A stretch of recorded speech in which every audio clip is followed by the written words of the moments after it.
Enter mode.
Alright, hello everyone. My system's having a time today, so please do not mind it. I need to get the game open, but Steam is disagreeing with me, so I do apologize. Give me one moment while I get set up.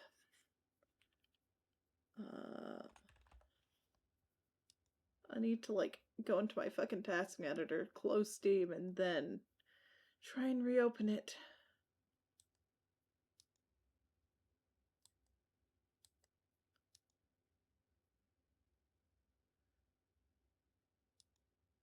We love Scuff.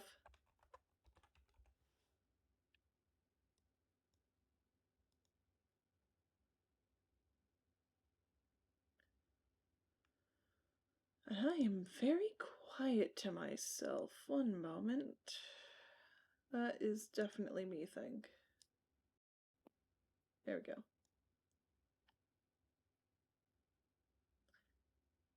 That feels better.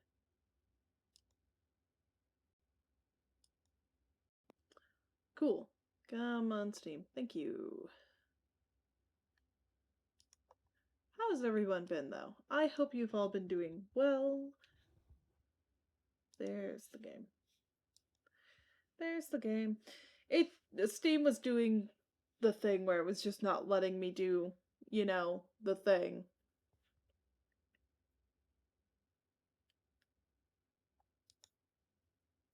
Alright. Ah! Wonderful.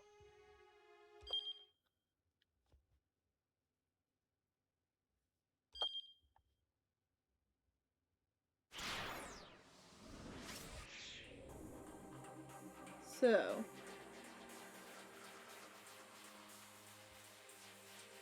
we shall get right back into it, I guess. If you'll excuse me one second, I need to turn on a light in my room, or else my tracking's gonna go weird, and I know it's gonna. So, give me 1 second to let me get up.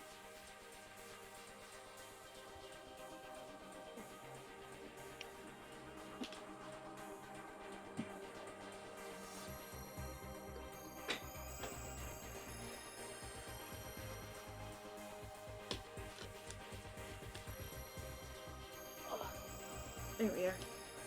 Yeah, it's better. That's all better.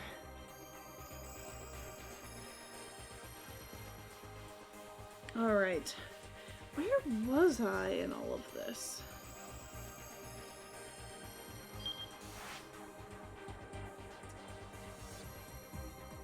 So we gotta keep out of Minorikawa. We have a jump point here. We have different decisions for Maria. And to keep out for Achi. So, I say we go this route first.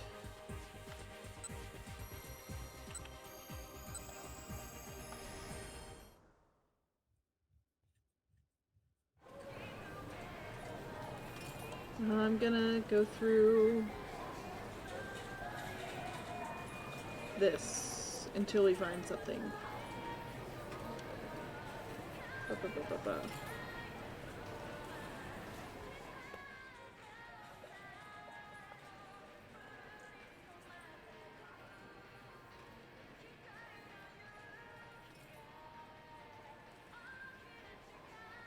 So, we will quickly jump through what we've been going through, because we've already been through this part, so it's just getting on to the new stuff.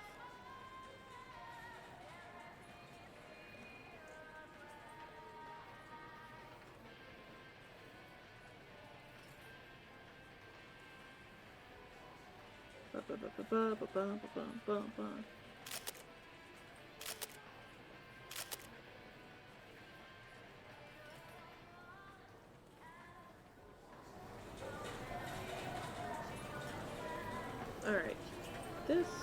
Okay, I'm still not loud enough for myself. I know I'm at the wrong level. Give me 1 second. That's better. Alright. After that, I part ways with Mr. Yanagishita and head to a different floor. I don't tell him about being able to see through sketch cards. Nope, we've already read this.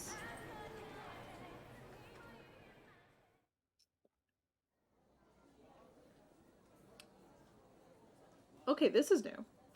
The 3rd floor is packed with young girls. Oops. I spot a shirt that catches my eye and head to the fitting room to try it on. There, I realize there's something in my pocket. Something I must have been carrying around for a while. It's a photo. A photo of a white man. That's the other detective we're working with.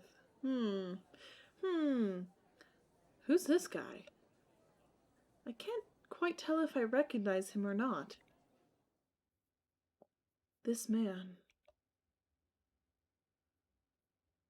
Huh? Dangerous. I hear someone's voice inside my head.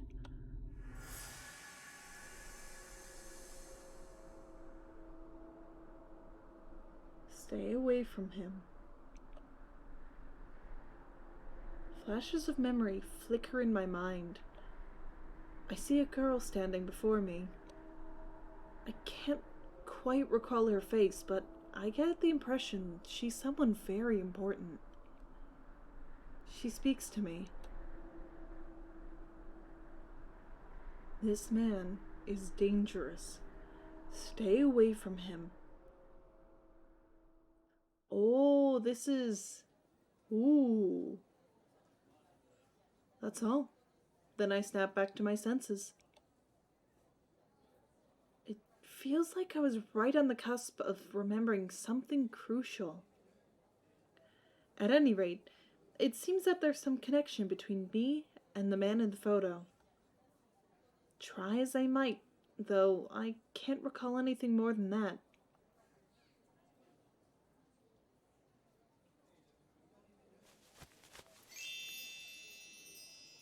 Cute! I try on the shirt I picked out. Yeah, that looks good. I decide to buy it and have the store toss out my torn sweater for me.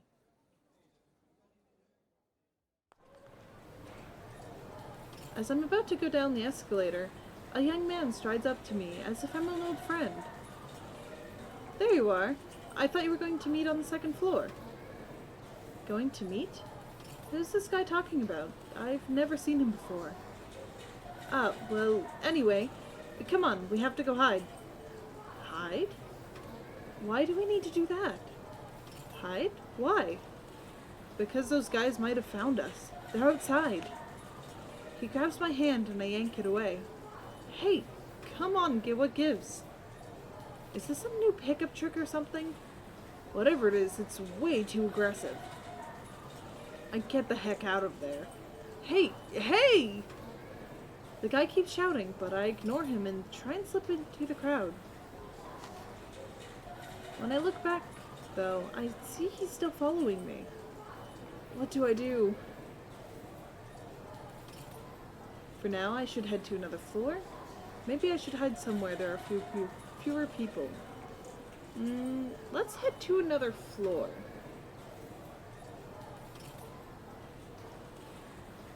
For now, maybe I should head to another floor. I hurry toward the bank of elevators.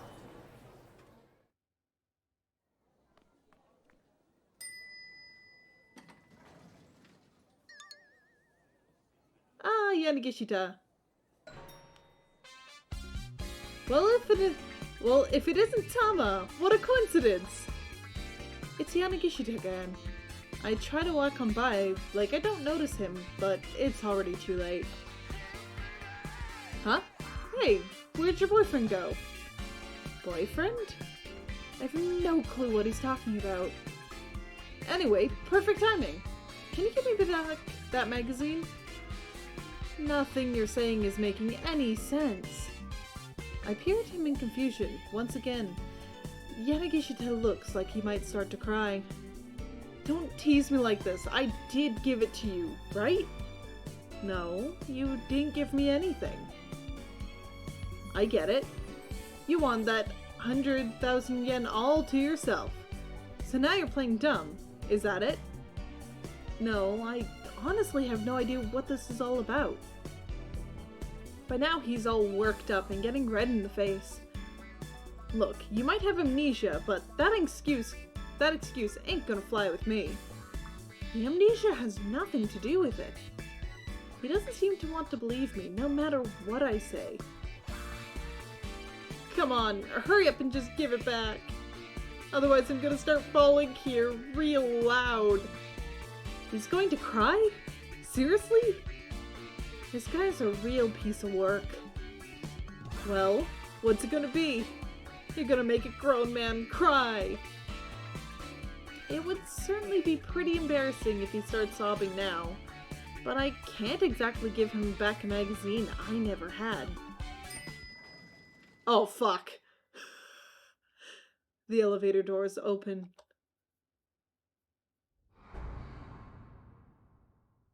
Well, if it isn't our little entrepreneur, we've been looking for you.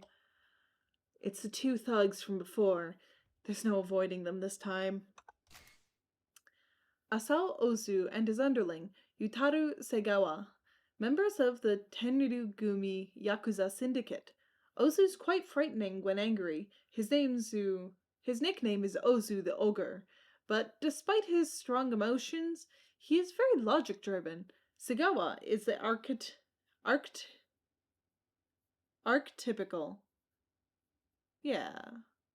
punk who likes get into scuffles, but he's also a really good cook. Yipes! The men drag Mr. Yanagishita into the elevator. Save me, Tama! He grabs hold of my hand. Hey, let go of me! Great, now I'm in the elevator too, and the doors are shutting. Now then, Mr. Yanagishita, says the bald-headed man, there's nowhere else to run. His tone is polite, but also pretty foreboding. Whoa, wait, just hold on, I can get you the money. I'm just about to get loads of it. Enough's of your poppycock, snarls the younger guy. Balderdash, claptrap, straight-up nonsense, taken from the Dutch happycock, meaning soft dung. I really mean it this time. Please, you have to believe me. I can pay you 100,000 right now. 100,000? You're really carrying around that much? Asked the bald man. No, not me. That girl. The men turn to eye me in unison. She's holding onto something that's worth 100,000 yen. What? The sudden turning the conversation has me all flustered. Tama, please, Yanagishita says. Just hand it over. I already told you, I don't know what you're talking about. The elevator stops at the first floor, and the doors open.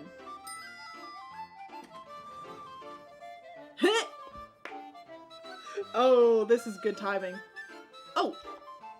Standing on the other side of the doors is the guy I ran into earlier, Hannah's father. The bald-headed man snarls. Toyama! I'll just get the next one. Hannah's father bolts like a startled hare. The bald man and his cronies stare after him. Now's my chance, Yanagishita hisses. He darts out the elevator and makes a run for it. Hey! After him! Shouts the bald man. After who? Him? Or him? Just start with Toyama! The two thugs race after Hannah's father. They've left me all by myself. I'm worried enough to think about going after them, but before too long, I have lost sight of them all. For a long time, I just stand there, dumbfounded, like a hurricane victim lingering in the aftermath. Ugh. What a day this has been. When I finally get my wits about me, I realize I'm pretty hungry. That's right, I didn't get to eat lunch. I head for the 4th floor where the restaurants are.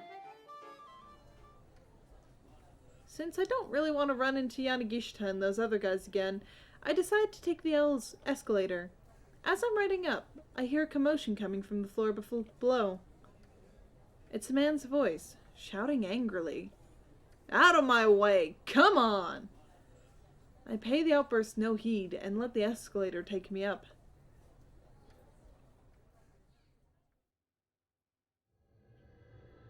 When I arrive at the 4th floor, restaurant section, the sign for a Chinese buffet catches my eye. A style of dining where guests serve themselves freely from an array of prepared foods, taking as much of each as they want. Many hotels and restaurants tend to hold buffets at lunchtime or for brunch. Sometimes, however, this just winds up being a kind of cruel trap, with crowded lines making it take forever for you to even get near the food.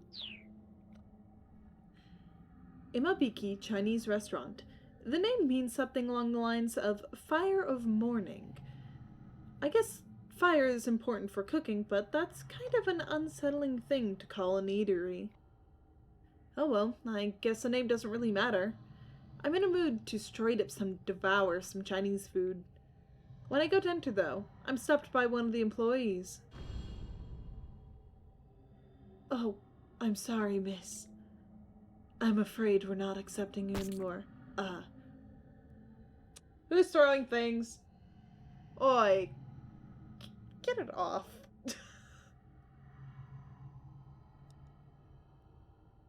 Hi, Raz. How long is... Well, I guess I have a friend now. Hi, Raz. How are you doing? Oh, I don't think the chat box is working. It is going well. Here, let me fix this for a minute.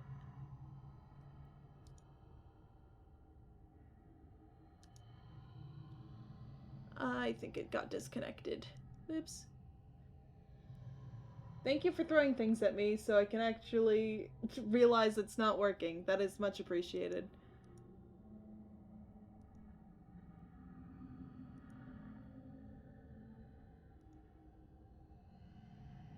Do a barrel roll.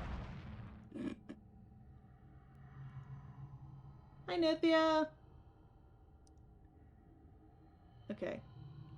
Now it should work. Hopefully.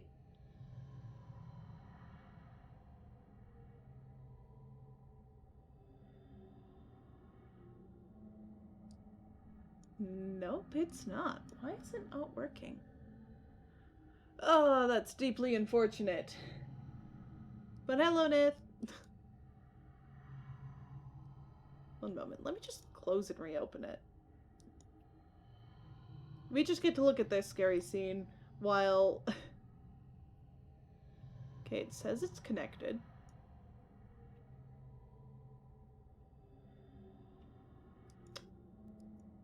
Oh no, it says it's offline. What? What?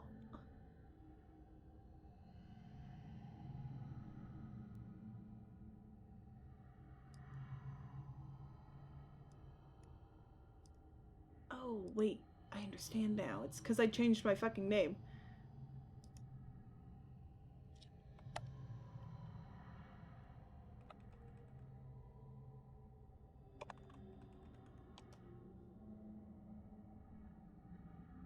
Okay, now it should work.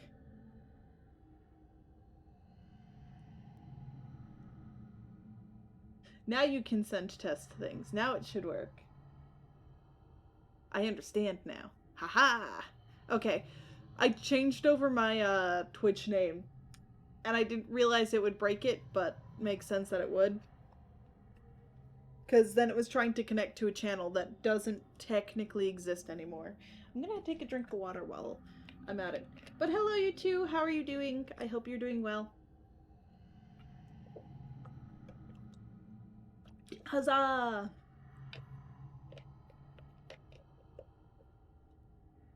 You just get really creepy music while I try and fix things.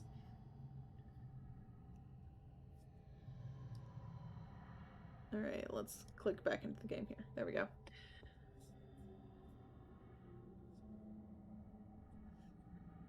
You know what? That's fair. It's gonna take a bit. You've told me all about it. It's gonna take a while, my dude. It is. Ooh. You've been writing and recording stuff? Do tell me about it. Please do. That sounds fascinating. But yes. Back to game. Oh, I'm sorry, miss. I'm afraid we're not accepting any more, any customers. I mean, we're not really open. Not just now. She sounds a little bewildered by her own words. Why not? Well, you see, one of our other customers ate all of our food. Someone ate an entire restaurant out of food? Is that even possible? What I'm trying to say, miss, is that we're, closed for the day. Ugh, go figure.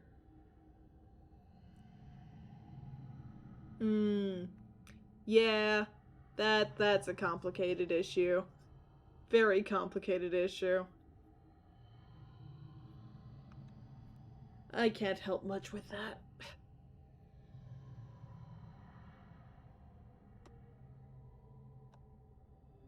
I mean, it hasn't been that long, so yeah. Ooh. Ooh, that's really cool, Nith.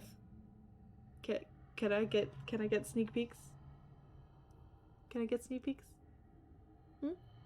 Maybe? Possibly?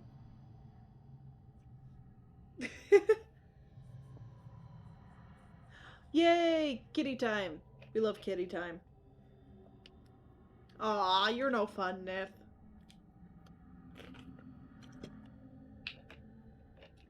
I'm sad. Kitty time! Alright. Looks like Mr. Yanagishita's bad luck has rubbed off on me. I guess I'll have to look for another restaurant to... Hold up. Who's that kid? Lying idly across the seats in the waiting area at the front of the restaurant is a young girl. Is this girl that dismal-looking fellow has been searching for? She looks so sad. It makes my heart ache. I can't just leave here alone. Excuse me, is your name Hannah? She looks wary at the question. Your father's been looking for you, I say. Hannah ignores me and just stares up at the ceiling.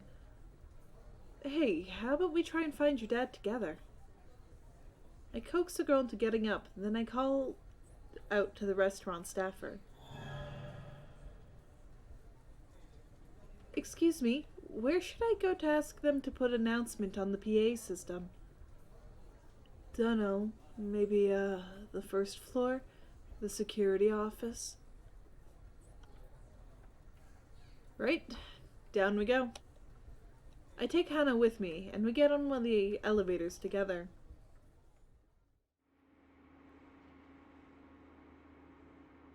Do you know my father? Hannah's tone is pretty brusque? Brusque? Brusque? Brusque? Sure.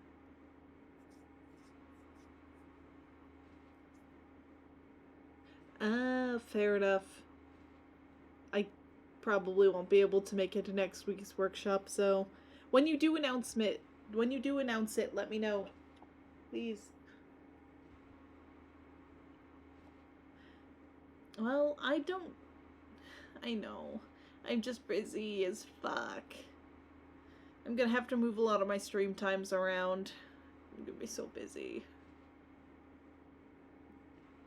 Well, I don't really know him exactly. Then are you a debt collector? I laugh and shake my head. Would a debt collector be wearing an outfit like this? Hannah lets out a deep sigh. So you're just kind of butting in then? Well, yeah, I guess so. Yeah, I have so many things to do. I can't help but grin sheepishly. I feel a little something about sad. I feel like something about sad little Hannah is stirring some of my lost memories. If I just came out and told her that, though, she'd probably think I was a total weirdo. So I decide to say something else.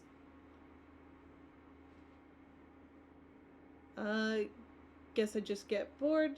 Can't... Do we have a preference? What does chat think?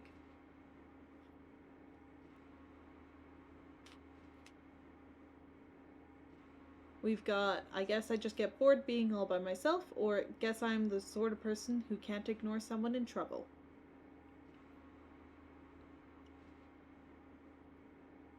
Eh?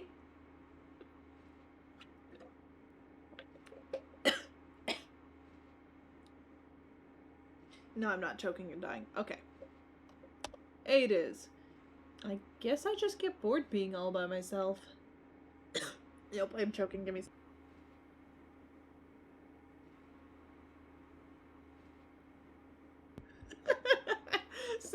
Sorry. I don't mean to. Look, at least I don't do the thing where I silently sit and choke myself to death. I can mute my mic and cough it out, so we're good.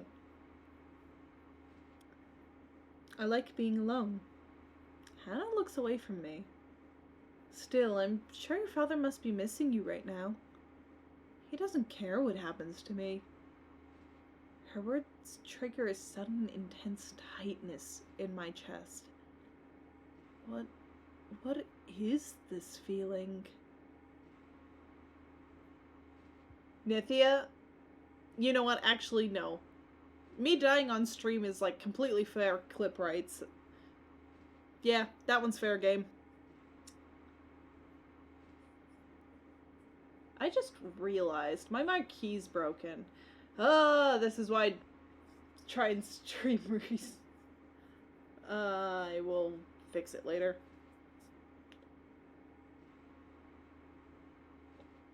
Hello, Wayne. Okay, I don't actively tell anybody when I'm live.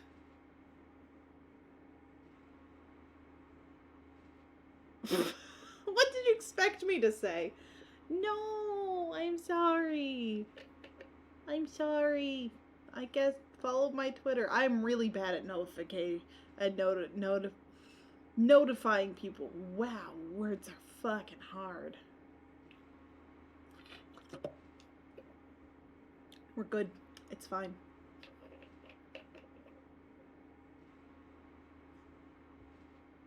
But yeah, what'd you expect me to say, Nithya? I mean, come on, it's perfect clip content.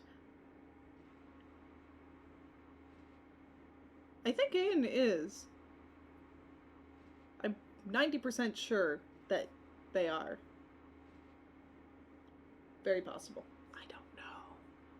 I don't know who follows me. Shut up, phone.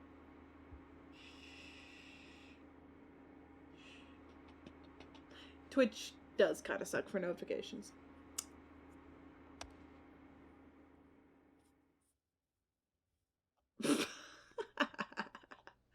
Look. Look, that'd be great fucking publicity. And I may as well be kind of famous when I die.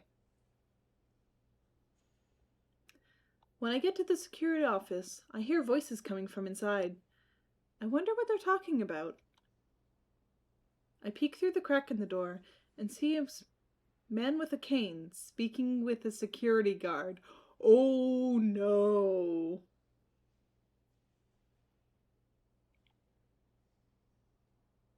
How many exits are there that lead outside? There's the main entrance on the first floor, along with 2 side entrances. Also, there's one on the first basement level and another in the second basement. The security guard spoke with polite precision. I see, says the man with the cane. I need you to shutter all exits except for the main entrance right away. Understood, sir.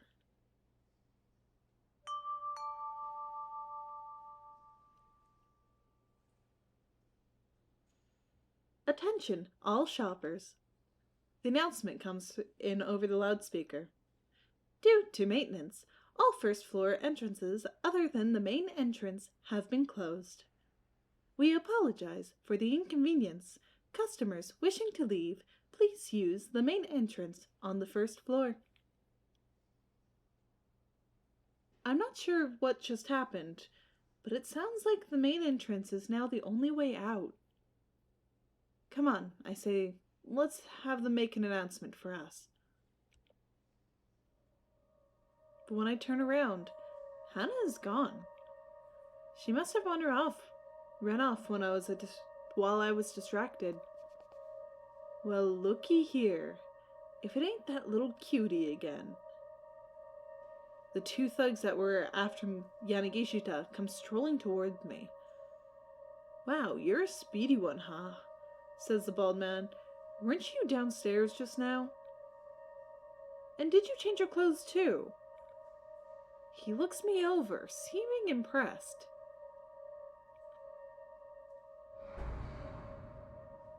Hey, hold on. Let me see your face.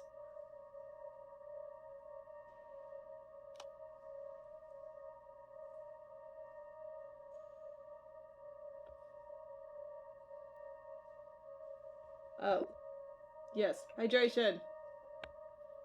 I really need to fix my rewards. Oh, it is bad. I don't know what anything is.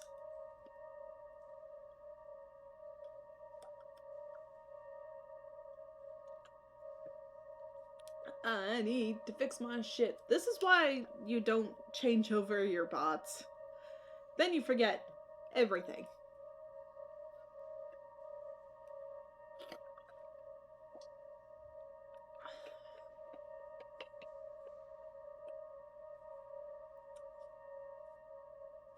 Yeah, no, we'll get there. I need to really fix my notifications and stuff. It's real bad right now. So if I don't notice something, please yell at me. I'll fix it after stream. The younger man grabs me by the wrist. You know Yanagishita, yeah? Go on and give him a quick little call for us. He gives me a sharp yank. Let go of me. Can it, girlie? Just give the man a call and we're all good. I have nothing to do with that guy. Do it now. These guys aren't even listening to me. Now I'm pretty pissed off. I said I have nothing to do with that guy. I whip my manhandled arm in a wide arc and send the younger man flying into a stack of boxes. Guess he must have not been expecting that. He hits hard. The impact knocks him out cold. Whoa. Who the heck are you? The bald man asks, his eyes wide. Shut up, I tell him. You're next. Ugh. I flash him a winning grin. He gathers up his fallen friend and drags him away as fast as he can go. Okay, that was pretty strange. It was just like when I was fighting Miku. My body seems to know how to pull off all these moves instinctively. Am I a martial artist, maybe? Anyway, I've got to find Hannah.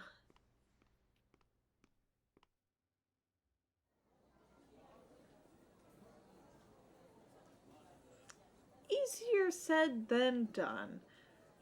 I wander around the building, but I don't see any sign of the girl. Maybe she went back home? Eventually, I slump down on a bench in a corner. I wish I could go home too, I mutter to myself. Oh fuck! Something cold presses against my neck. What? Is that what I think it is? Make a scene, and I slit your throat. Oh no. It is a knife. Two foreign men grab me by the arms from either side. In that moment, fragmentary memories flood through my mind.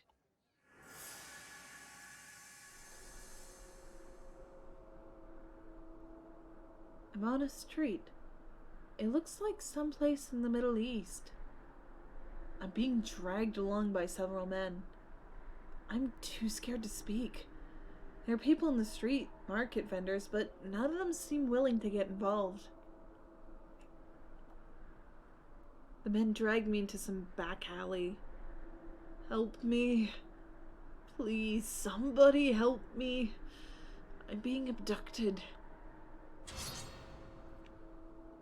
And then a dark silhouette drops down in front of me. The figure brandishes a knife threateningly at the men.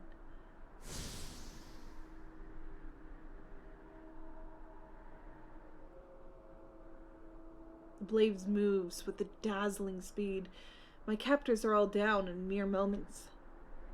Who is this? Who came to save me? I try my utmost to drag my memories to the surface. It's a girl. That's right. I'm certain of that much. I don't remember her face, but it's a girl, younger than me.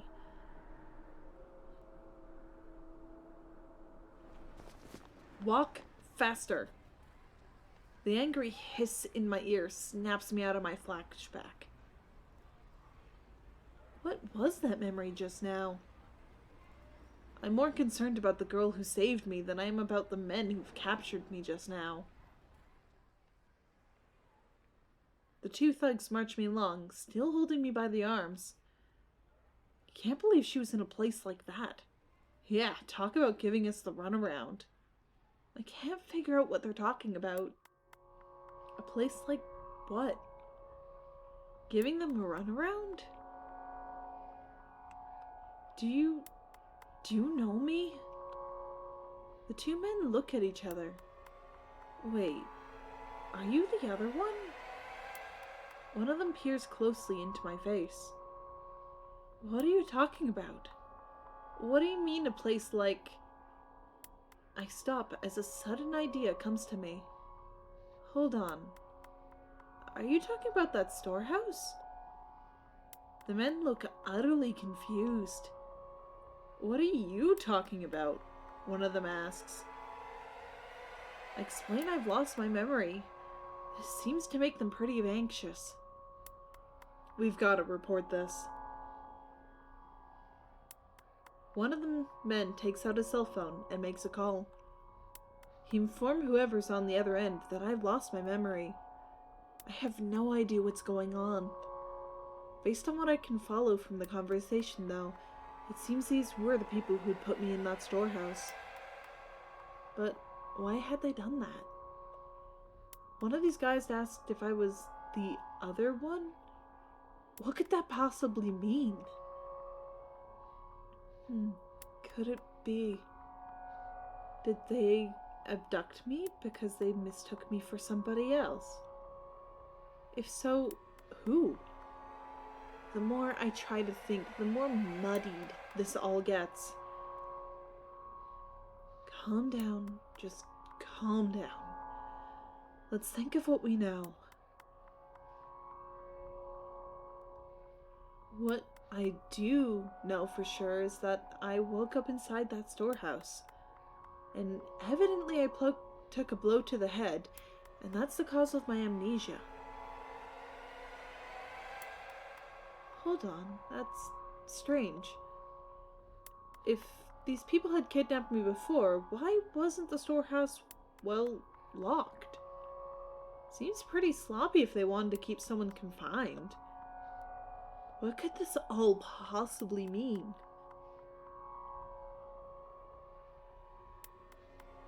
It's no use. I haven't the foggiest. None of this makes sense at all. Let go of her. I craned my neck to see who spoke. It's the man with the cane who was at the security office. Who the hell are you? One of my captors barks. I said, let her go. Did you not hear? The man with the cane pulls a gun from his suit pocket. Get lost. This isn't worth dying over. The two men take a few steps back, then bolt out of the alleyway. Who are you? My voice trembles slightly. Guess he's not here. The man takes a quick look around. He? Do you mean Mr. Yanagishita? All that matters is that he's not here. Gun in hand, the man slowly approaches. Hitomi Osawa, I know you've done nothing wrong. What? I feel a jolt of surprise at the name. Hitomi Osawa. Is that my name?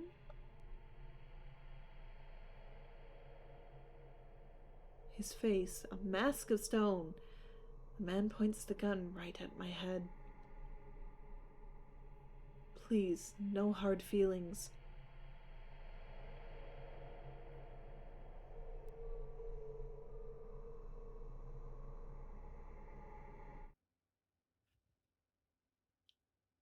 What? You can't just... Ugh, this fucking game. You can't just... Fucking cliffhangers. God damn it.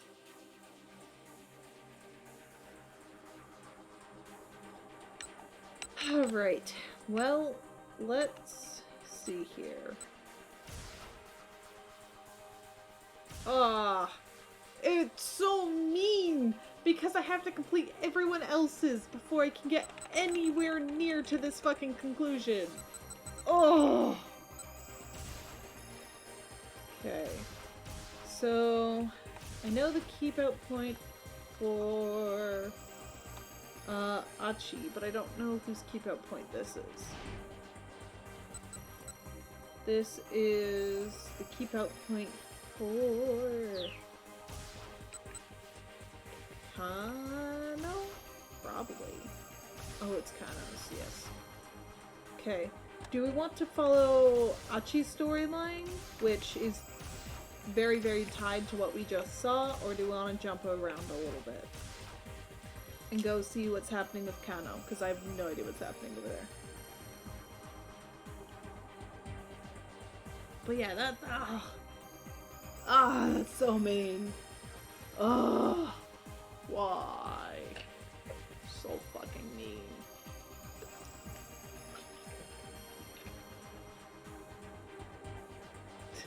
Fair enough. Have fun at Pilates. Or at least as fun as you can with Pilates. I want to see Achi's side. So I need to grab this jump point. Bye-bye!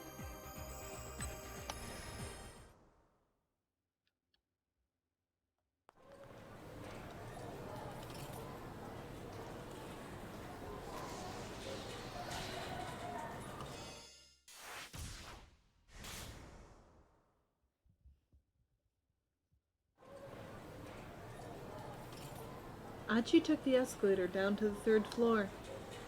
There was Hitomi, standing right in the open, after I'd been searching her for her high and low. There you are. I thought you were going to meet on the 2nd floor, Achi said. She stared back at him in confusion. Well anyway. Come on, we have to go hide. Hide? Why? She gave him a dubious look. Achi felt like something was off, but now wasn't the time to dwell on it. Because those guys might have found us. They're outside. He took hold of Hitomi's hand.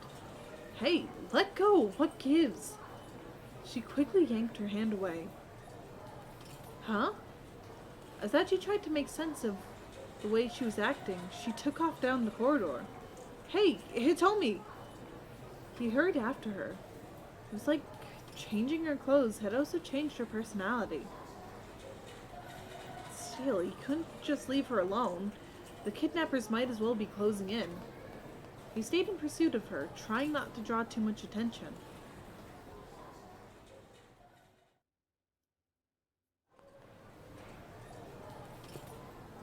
He lost. Oh, hello! Welcome in! Thank you for the follow! Thank you for bringing your friend over. Although Stealth Hawk Dude is a pretty fucking cool name. But, hello, welcome in.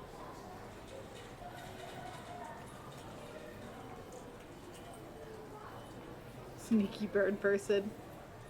Hello. It is a good name. It's a very good name. I'm just itching the back of my hand, and then I will continue, I swear. Oh. Okay, hidden pigeon fetus. That sounds so much worse. That sounds so much worse. That sounds like... Ugh.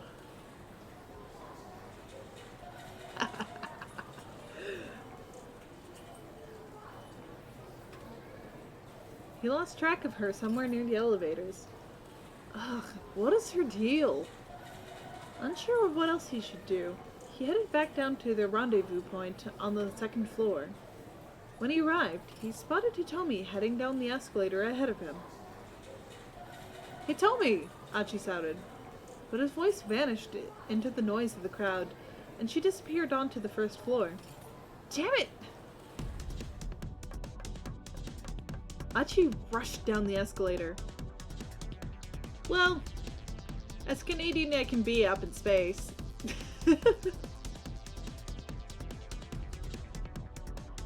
So, I guess I should explain myself a little bit. Hi, my name is Sterscip, your friendly interdimensional VTuber.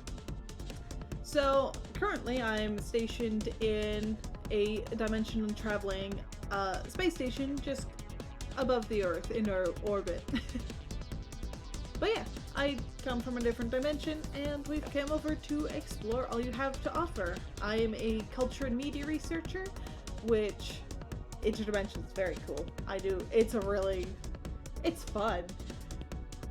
But yeah, I'm a culture and media researcher, meaning I explore all your games, all your media, all your everything, and get to write a lot of reports to send back home.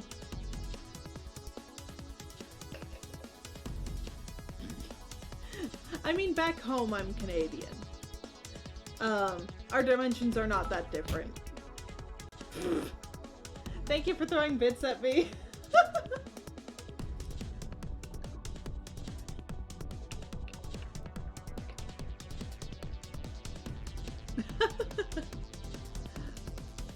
I am both Canadian and not. It depends on which dimension I'm in. Back home I'm Canadian because our worlds aren't that different. So, we have roughly the same countries. There's a few differences, but not by much.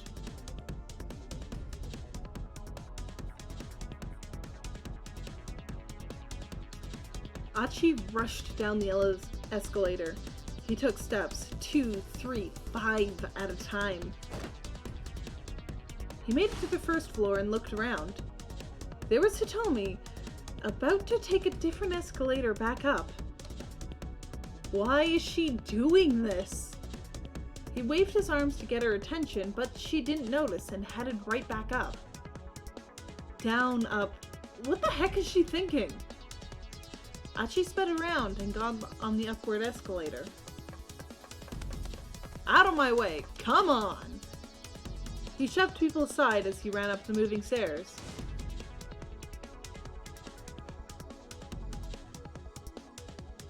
But he saw no sign of Hitomi when he reached the second floor. He'd lost track of her completely. Oh, come on. This is ridiculous. Achi's shoulders slumped.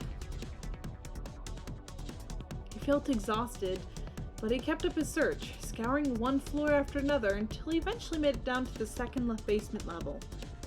Had she grown too impatient waiting for Kanan and gone off searching for the blue minivan again? I think I can handle myself from here. He thought back to what Hitomi had said earlier. Damn it! She's not gonna be okay by herself. He pounded his fist into the wall in frustration. Please stop! That was Hitomi's voice. Hitomi! Achi moved faster than he could think. Achi! She called back. A pair of thugs had grabbed her by both arms. Yes. What is your question?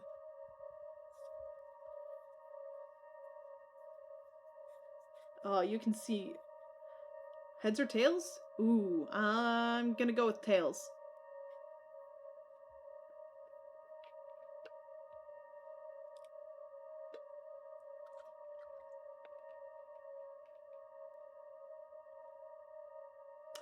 I'm now curious what you have planned.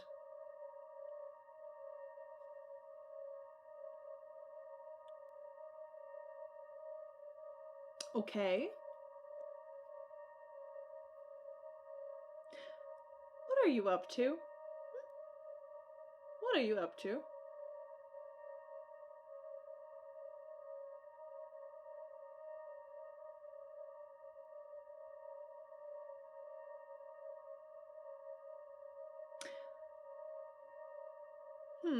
Okay.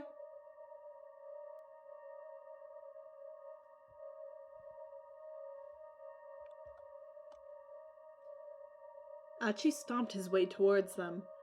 Get your hands off her, he shouted. Huh? What's it to you, pal? The older of the two, a middle-aged fellow, turned to Achi with a sneer. He looked familiar somehow. Hitomi shook herself free of the men and ran over to Achi. It's no use trying to act tough, buddy. We're trying to get back what we're owed. Don't make us have to get rough with you. What you're owed? Hitomi, do you owe people money? No, I don't. They just came after me and started going on about 2 million yen. She looked just as baffled by the situation as Achi was. If you're gonna blame someone, blame your boss, the older man said. He gestured to his lackey. A feral gleam flashed in the young punk's eyes. It was the look of a man who couldn't resist dishing out a beatdown. He brought his fists up and shifted his feet, shadowboxing a few quick jabs with his left hand. It looked to Achi like the guy was an experienced boxer. Hold on, Hitomi said. What do you mean, my boss? Say what? Yanagishita. Who the hell do you think? The young punk shuffled closer, fists still menacing. Then his expression changed. Hey. Hold on. Are you Achi Endo? Yeah, that's right. Ha ha! Well, ain't that lucky. Getting to throw down with you like this? The punk sounded pleased indeed. I've heard all sorts of rumors about you, you know. Let's see how true they are. Hachi didn't like his chances in a straight-up fight with a trained boxer. What should he do? We can run, we have to apologize, or go for broke. What are we thinking, kiddos?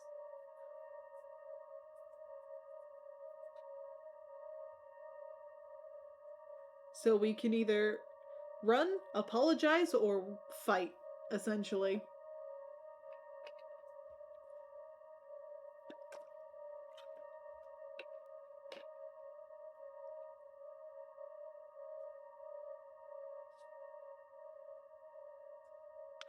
Ooh, my hands are crunchy. Wow, hello.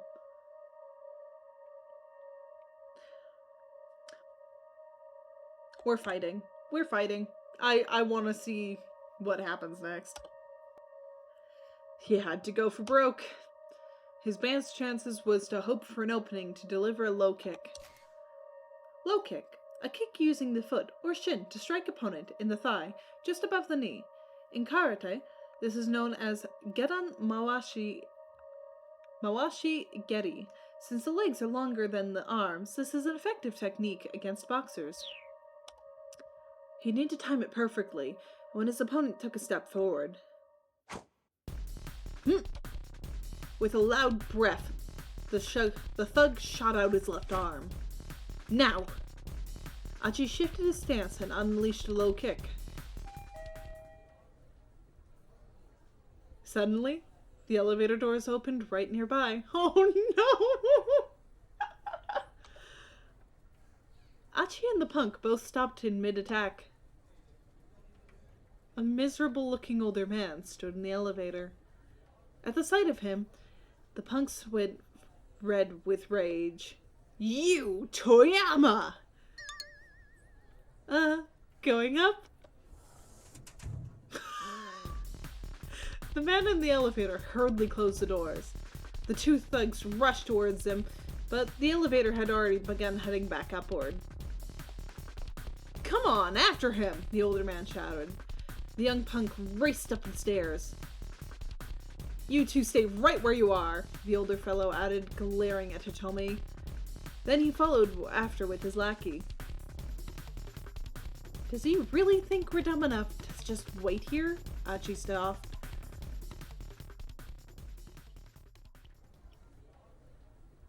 Achi, I've been looking all over for you. Hitomi gave him an angry swat on the chest. For me? What are you talking about? You weren't waiting where you said you'd be. Yeah, because you went up to another floor. What do you mean? I went right to where you said. On the second floor. Huh? This wasn't quite adding up. The second floor? What are you talking about? You went up to the third floor. No, I didn't. Wait, what? None of this makes any sense. Hachi felt like his brain was getting scrambled. Well, anyway, at least I found you safe and sound. Yeah. The two smile at one another. What's with those clothes? Hitomi's new outfit was completely different from the clothes she had on earlier.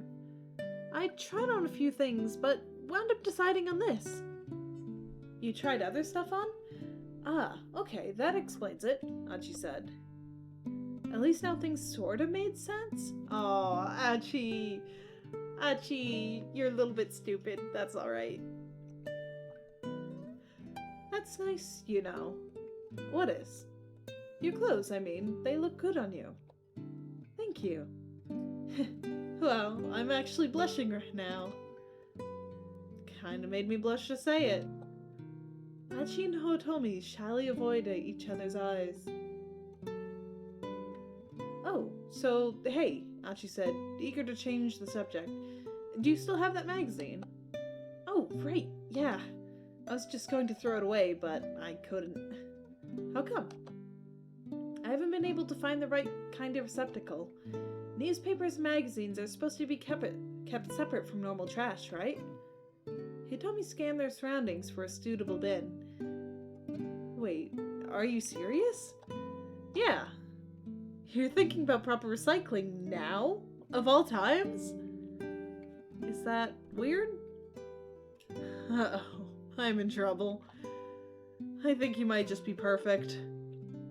Hachi found himself blushing even harder now.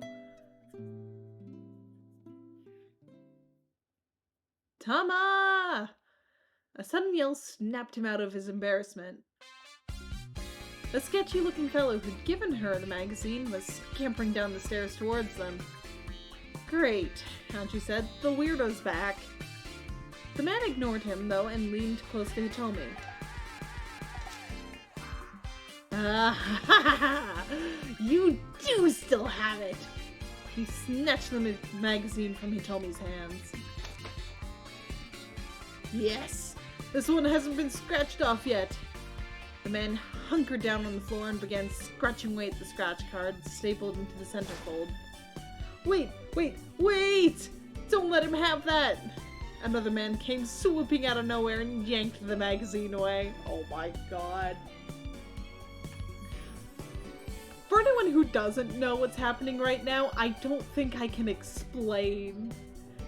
It's a lot of events that is leading up to the sheer chaos that's happening right now. It was the older fellow who'd appeared in the elevator minutes before. You can't do that! That's mine! The sketchy-looking man clutched at the older newcomer. Let go! No way! I said let go! And I said no way! The two were fighting right in front of the exit, keeping Achi and Hitomi from leaving. How'd you like this? The older man shouted, scratching away haphazardly at the ticket. Now it's a worthless scrap of paper! Ah! My 100,000 yen! You mean my 100,000 yen! Ha ha ha ha ha! The middle-aged fellow looked back down at the ticket.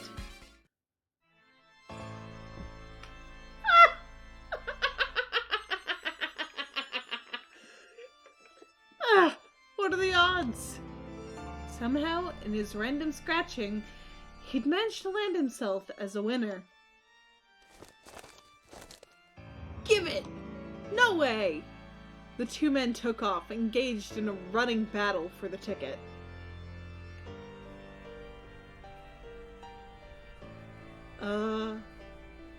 What was the deal with those two? If you don't mind me asking, how do you like... Oh, my name is Kaos. So, yeah. Kaos. It's a bit weird.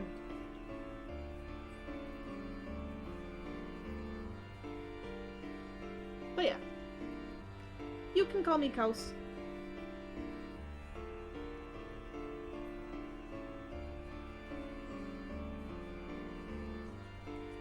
Oh. I'm so itchy. It's so fucking dry on this goddamn space station. Ugh. Oh gosh, if it's 2 a.m., please go to bed. Jesus Christ. It was nice to meet you as well, and I hope I'll see you around again. But yes, go to bed if it's 2 a.m. Oh my god. I mean, that's impressive, but oh so. Ah, that's good to know. But yes, go to bed if it's 2 a.m. It was nice seeing you around. I hope I'll see you around next time. Oh. Fucking dry skin. I'm getting a shower after this. That's what I'm doing. I'm not sure. Achi and Hitomi could only stand there, dumbfounded.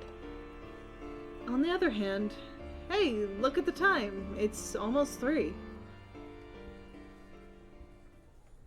The two headed hurriedly for the Geigo back entrance.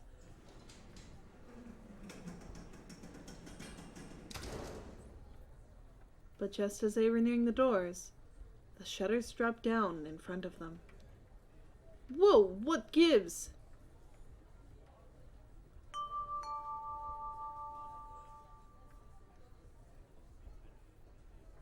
Due to maintenance, all entrances other than the main entrance on the first floor have been closed. We apologize for the inconvenience. Customers wishing to leave, please use the main entrance on the first floor. Achi glared at the loudspeaker. It looked like there was no exit through the back after all. I've got a really bad preposition about this. You mean premonition? Hitomi had gotten quicker, but to button with her corrections. Holding on to their premonitions, then, the two hurried their way up the stairwell.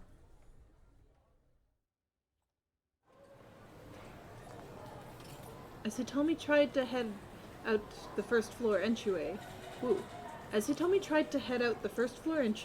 Achi yanked her back. Careful. What's the matter? It's that guy. Huh? Hitomi's expression stiffened. Aw, fuck. Slipping behind nearby pillar, Achi pointed to the man with the cane, who was keenly eyeing shoppers as they came and went. Well, this bites. No way we're getting out with him there. Achi, Hitomi whispered into his ear. Behind us. Achi glanced back and saw the two goons walking in their direction. Uh-oh. If those two caused a scene like before, the assassin would notice them for sure. Aha! The younger punk had spotted them. Damn it! Achi thought, gritting his teeth. Eep! But the thuggish prayer let out a teensy squeak and then darted off in a different direction, vanishing from view. What the heck? Achi and Hitomi watched them as they go, unsure what to make of the sudden retreat. Well, anyway, Achi said after a moment, now we can try and find another way out. Taking Hitomi by the hand, he headed back into the shopping area.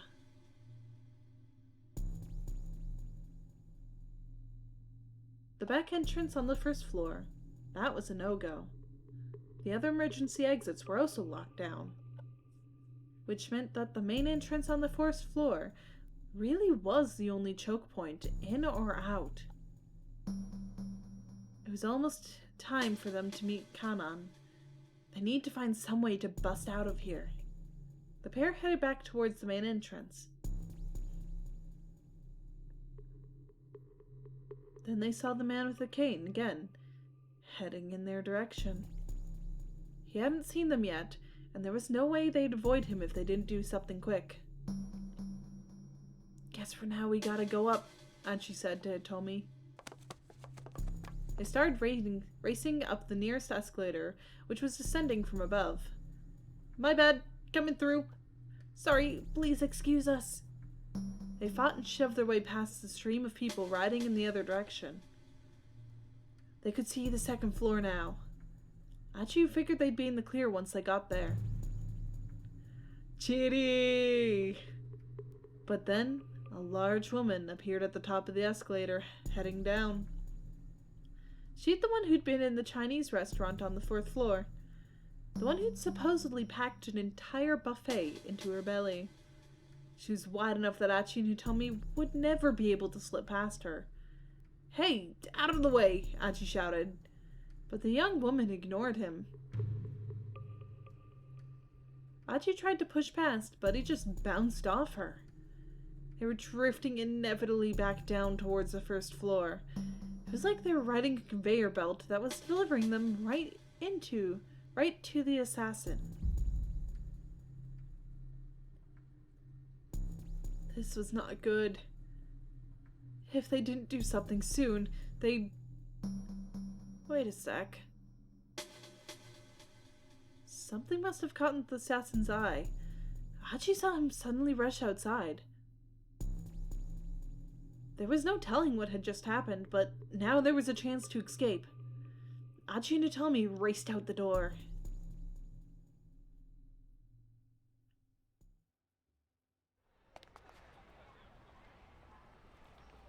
Outside, the man with the cane was nowhere to be seen. Looks like we're safe. Achi let out a sigh. For now, someone said, keep your eyes open. Cannon! The sudden words made the two turn in a start. Cannon was standing right behind them. She'd gotten this close, and neither of them had noticed a thing. She moved with all the skill of an assassin. Hachi felt a chill shoot through him.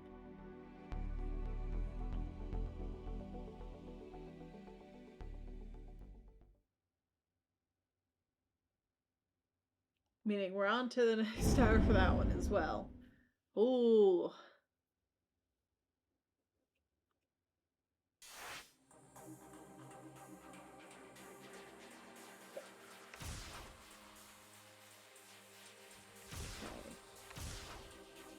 So this is the next jump point we have.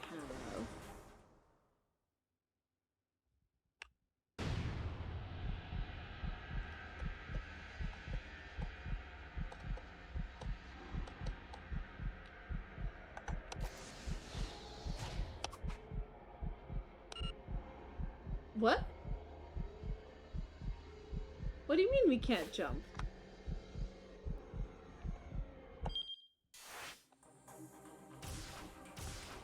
Oh. Oh, we need this jump point. Okay.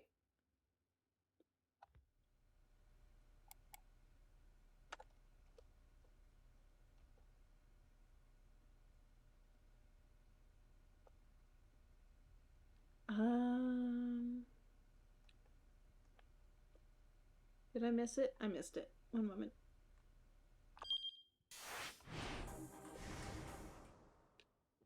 Let's try this again.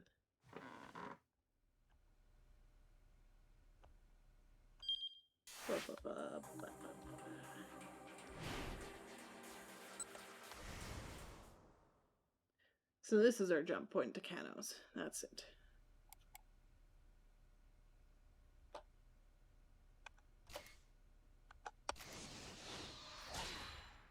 There it is.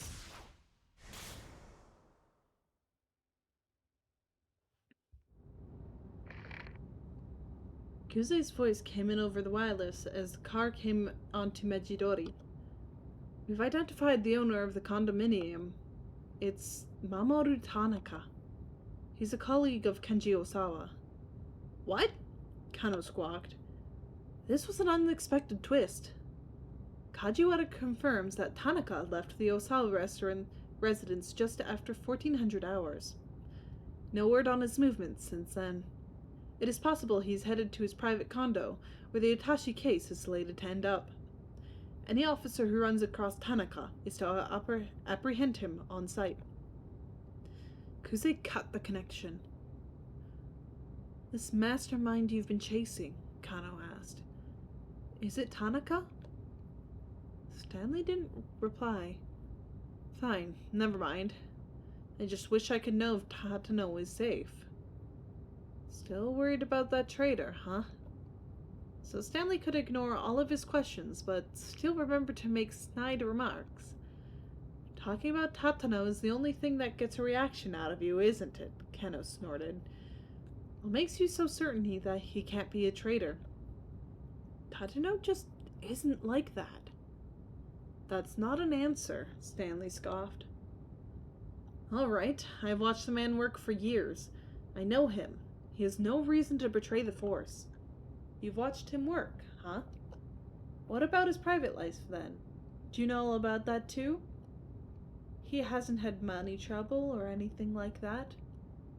Kano felt his blood starting to boil. I don't care what you think, he said. I trust Detective Tatano. Trust him? On what basis? I don't need any basis to have faith in someone, Kano snapped. Without any basis, in fact, It's just plain sentimentality, Stanley said. There's no reason or logic to it. A thin smile came to his face. Be they friends or family, you can never really know other people. The only person you can trust is yourself. Kano had no response for such an emotionless statement. He looked away. He and Stanley were just plain incompatible. It seemed like no amount of talking would let them get through to one another. Never take anything at face value, Kano. You start trusting too much, you're basically as good as dead. Kano just stared out the window.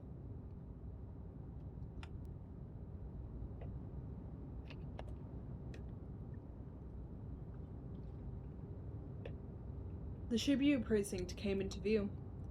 Takana's condo wasn't much further now. They were outside of Takana's condo now. Over there, Stanley said, keeping his voice down. Across the street was one of the foreign syndicate members. Walking briskly, the attaché case clutched at his side. I'm making the arrest. Kano, wait! Stanley exclaimed. Kano heard him loud and clear, but he had no intention of stopping. He approached with the criminal at full speed, then leapt to tackle him around the waist. The two men fell to the pavement in a tangled heap. The collision sent the attaché case flying. Kano's eyes tracked the case for a moment, too long. He was caught off guard when the man threw a punch at him. The blow caught him right in the jaw, snapping his head back. For a moment, Kano saw stars. As he shook off the impact, the man sprang to his feet and sprinted away in the direction of Stanley's car. Stanley! Kano shouted. Ooh. I'd say... grab him. Grab him! But Stanley ignored the man and instead went for the attaché case. Oh, come on! Really? Kano had no choice but to pursue the perp himself. He hadn't come this far just to let the crooks get away now. Suddenly, the fleeing man skidded to a stop. Several cars had pulled across the road ahead, and detectives were pouring out of them. His escape route cut off, the criminal resigned himself to capture. While Kano helped make the rest, several of the other detectives broke into Tanaka's condo.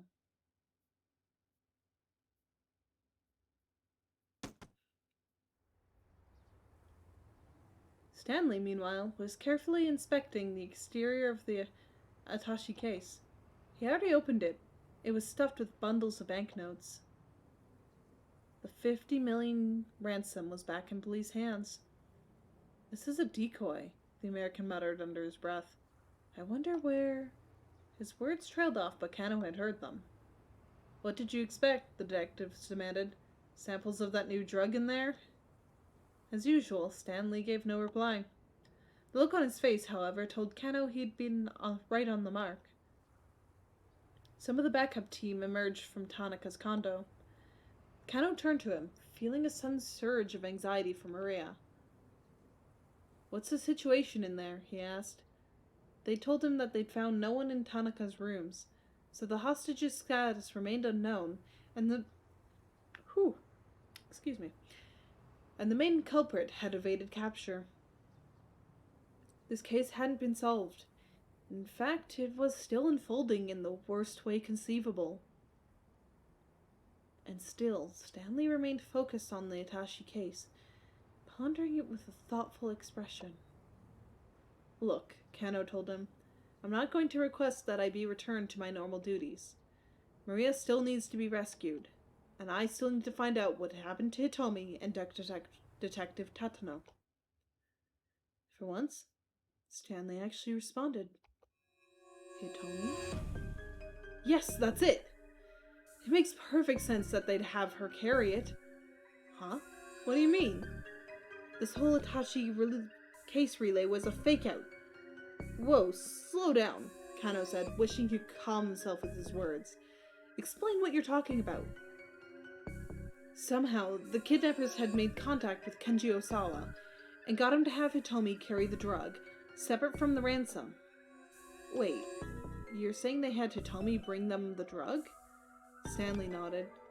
The case handoffs were a sort of camouflage, a way for them to keep the police distracted from their real goal.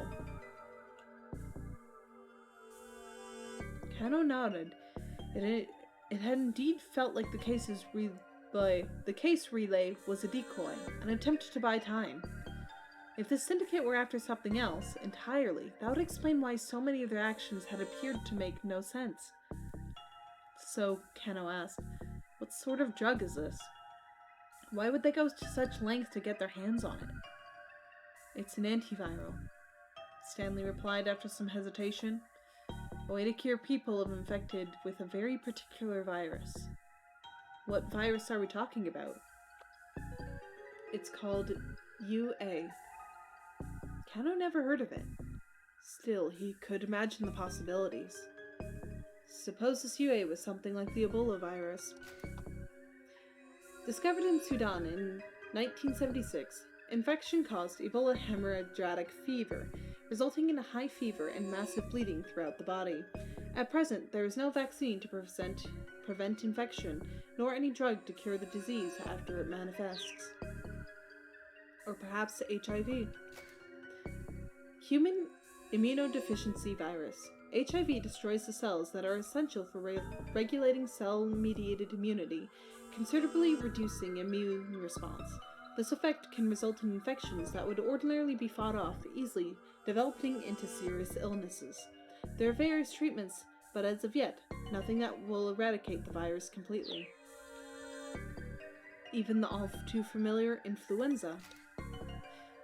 An infectious disease caused by the influenza virus.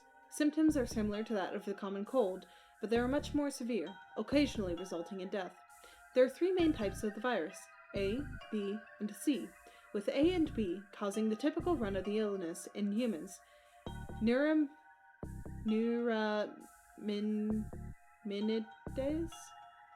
is recommended as an effective inhibitor, but this is merely alleviates the symptoms and is not a complete cure. There are medicines that could treat all those diseases, but nothing that could cure them completely. Any drug that could do that would be worth vast sums of money. Kano, do you have any means of getting in touch with Mr. Osawa? Yes, I know one of the detectives stationed at his home. Check with him, ASAP. Find out whether or not he gave the antiviral to Hitomi. Kano suppressed a scowl. It looked like he wasn't done assisting Stanley yet. He got out his cell phone and dialed up Kajiwara.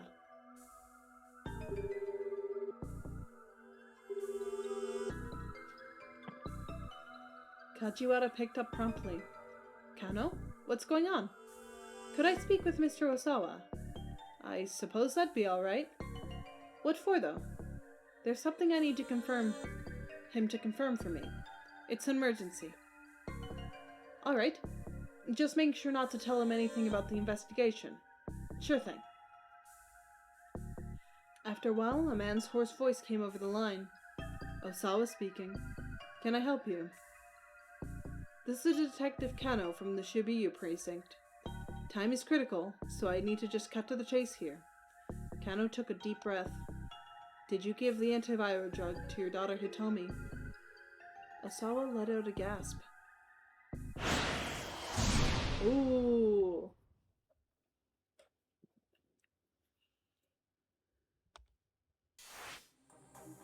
And this is where we use the other jump.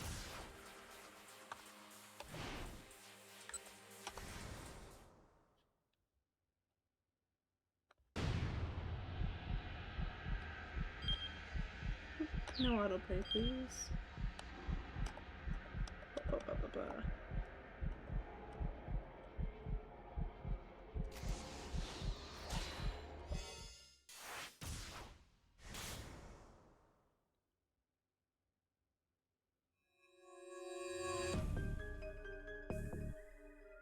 Did you give the antiviral drug to your daughter Hitomi?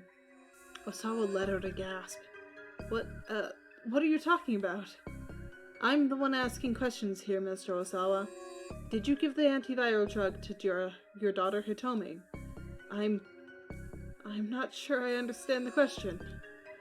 Osawa's voice trembled as he spoke. Kano was sure he'd hit the nail right on the head. I know what the syndicate is really after, Mr. Osawa. It's the virus, it's you, it's Hitomi. I think...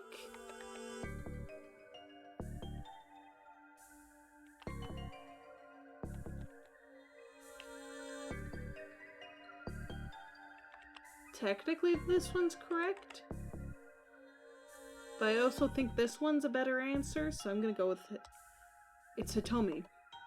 Osawa remained silent. Okay, so we got another jump point. That's a good sign. Mr. Osawa? Is everything alright? The line went dead.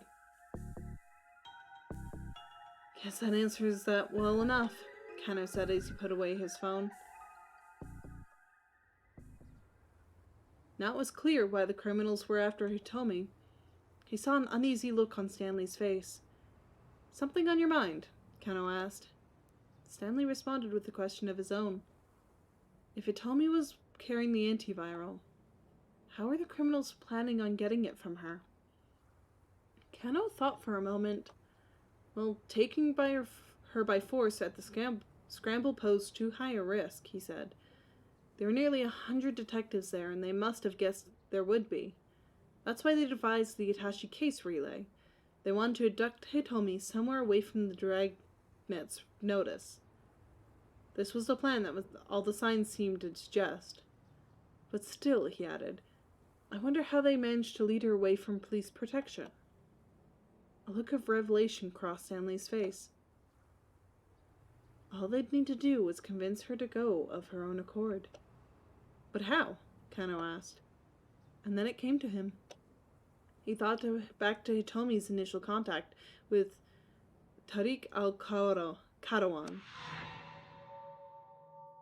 Just before he'd taken the attache case from her, the two had a brief conversation. It's possible al-Karawan had given Hitomi some sort of instructions then.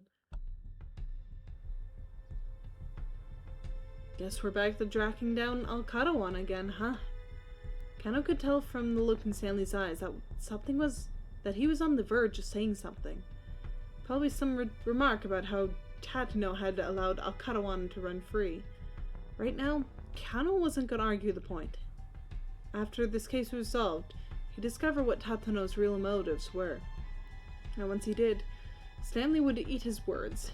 In the meantime, we can't just wander around without looking without any leads, he said. Until we get more intel, let's see what we can do with the security cameras back at the precinct. Numerous monitors shone down on the pair as they entered the Shibuya precinct surveillance room.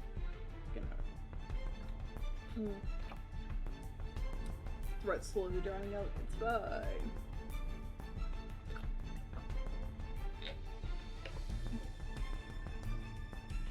Each showed an array of faces of individuals somewhere in Shibuya. Kano asked one of the operators to pull up al-Karawan's data on screen. By selecting each of the faces on the monitors in turn, they could run comparisons to determine if anyone among them was al-Karawan. One by one, the operator made his way through the faces. Assuming their target was still in Shibuya, there was a high likelihood they'd find him. But the minute ticked past, and there was no sign of him. Kano's tone grew more and more impatient as he directed the operator's search. Just calm down, Stanley said. He set his hand on Kano's shoulder. You keep wasting your energy when you don't need to. That's just how I do things, Kano replied. I'm energetic because I care. He pointed out another face to the operator. Well, you're setting yourself up for a short life. With a sigh, Stanley sank into a nearby chair. My brother was like you. The American spoke so quietly that his words were barely audible. 10 minutes later, A man clad in black appeared on one of the monitors. The operator lined up his cursor. The comparison check confirmed that it was Al-Katawan. Yes! Kano hissed, pumping his fist. It appeared that their quarry was simply walking around town, calm and composed. Kano radiated in Al-Katawan's location to Kuze.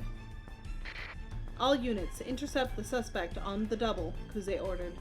Kano will provide guidance using the surveillance monitors. I saw Al-Katawan stop in front of a cigarette vending machine. Was he waiting for someone? Sasayama reporting. I've got eyes on the mutt. Mutt, perpetrator. Hook, to put someone in cuffs. Dipper, pickpocket. Wants, outstanding warrants. Hangpaper, to write multiple citations. And other such traditional police jargon. Kano's partner had evidently been nearby. I'm making the arrest, he said. There was a note of courage in Sasayama's voice. He came into view on the monitor, walking casually. Ha! Sasayama's in the cat costume! At some point, he ditched his anime nerd costume for a cat mascot suit. Oh no, Kano muttered. That getup's gonna make Sasayama stand out like a sore thumb. Shoot, the mutt spotted me. I'm going in pursuit.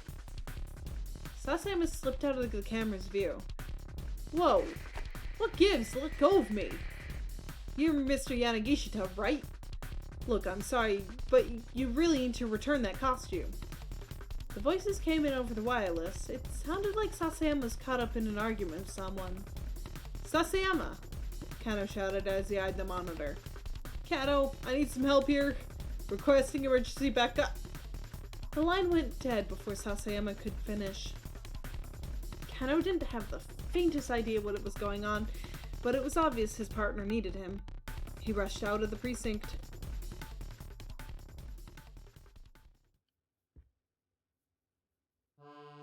When he arrived on scene, he saw Sasayama, still in the catsuit, caught up in a scuffle with a man he'd never seen before.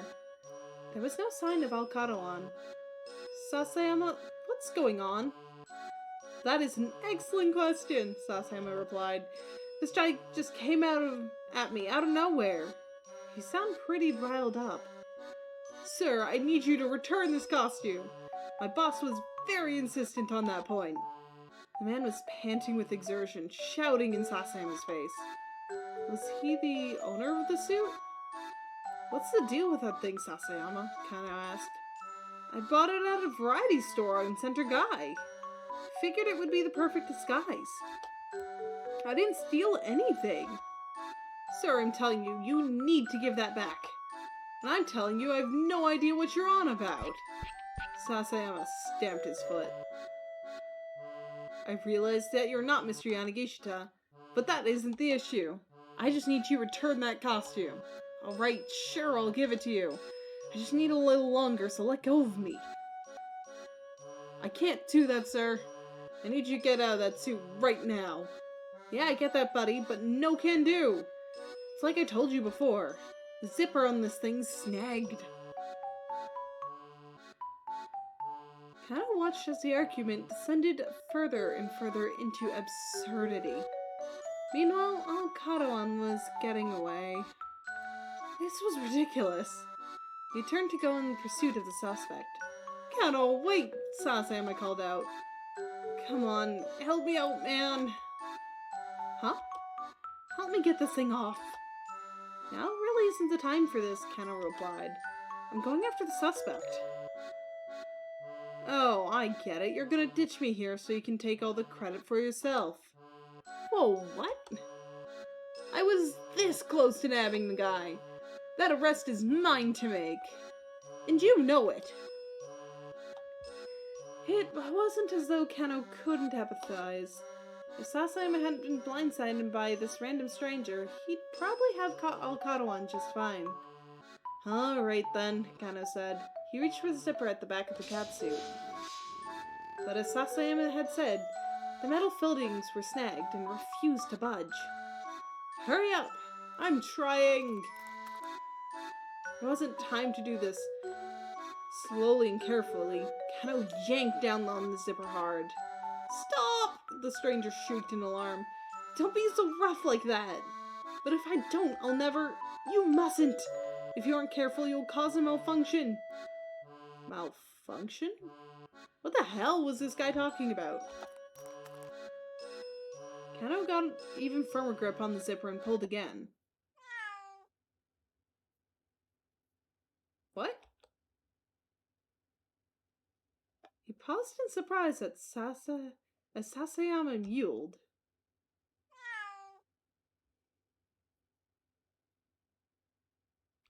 What?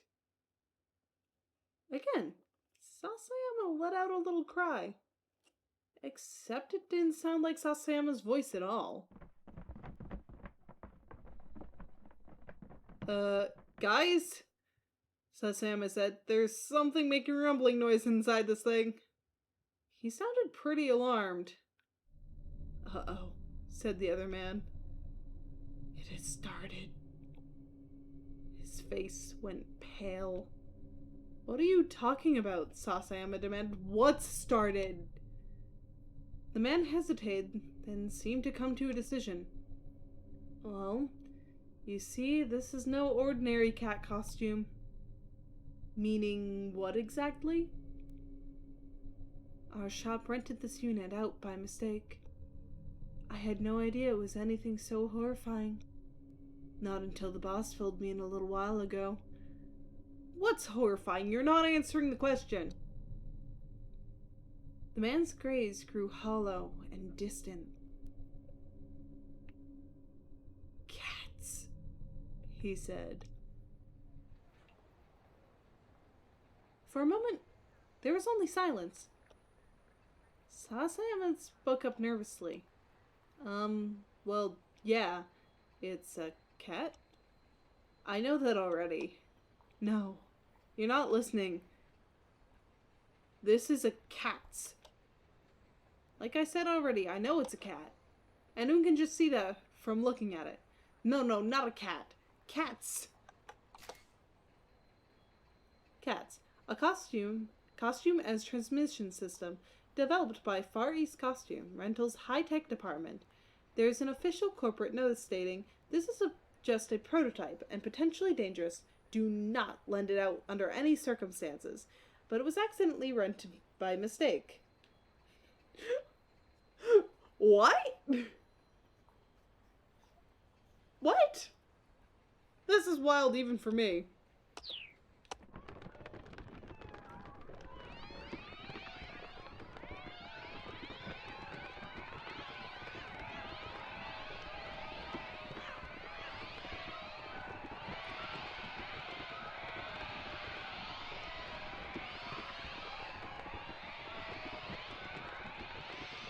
What the fuck?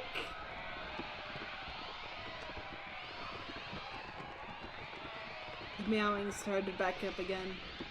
With each new mew, the sound got faster. Soon it sounded less like a cat, more like some mechanism that was worrying about.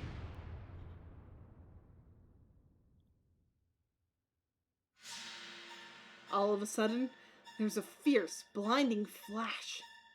Space itself began to warp in a roughly 3-meter radius around Sasayama's costume. What the fuck?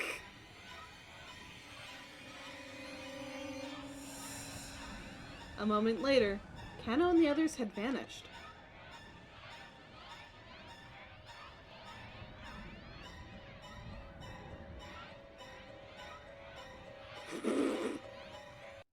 What? Oh, it's them being ridiculous for a bad end. That's fucking hilarious.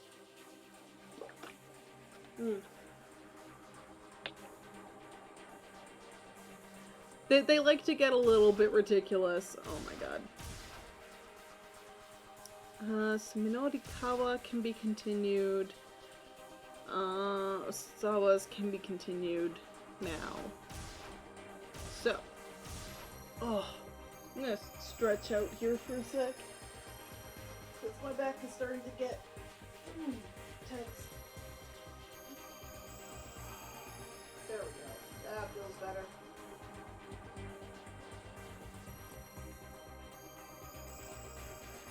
So we'll have time to go through one more, so let's go through Osawa's.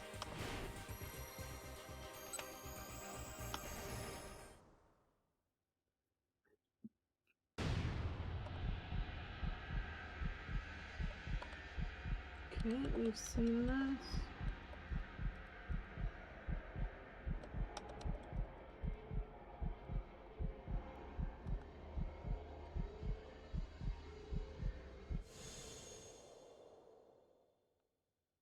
Osawa's mind went blank when he heard what Kano said next. He could give no reply. Mr. Osawa? The detective continued after a moment. Is everything all right? Without really thinking, Osawa hung up. Osawa staggered out of the living room. He needed to be alone. To his surprise, Kajiwara didn't try to stop him.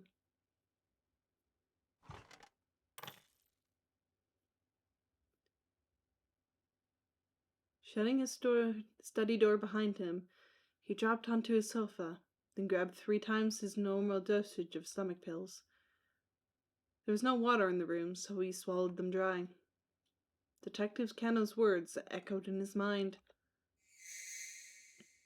I know what the syndicate is really after, Mr. Osawa. It's Hitomi. There was only one reason they could be after Hitomi. He broke out in a cold sweat as he began to realize what this kidnapping was really about. It had all started 6 days earlier. It was April 22nd. Osawa had just returned from the United States the day before. He was in the midst of some routine work in a general research lab when his cell phone rang. The LCD display showed an unlisted caller. With some hesitation, Osawa picked up. Hello? Is this Kenji Osawa? The caller was using a voice modulator. A type of device or software used to make one's voice sound different. Changing a voice to the point of making a voice print or tone analysis impossible presents a major challenge. To be able to do so in real time requires major financial and technological resources. Well, that's changed a lot. Osawa raised an eyebrow. Yes.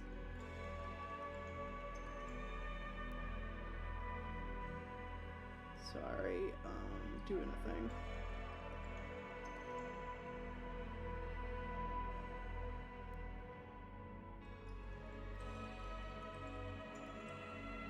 Okay, everything's good. Go and analyze Hitomi's blood. Her blood?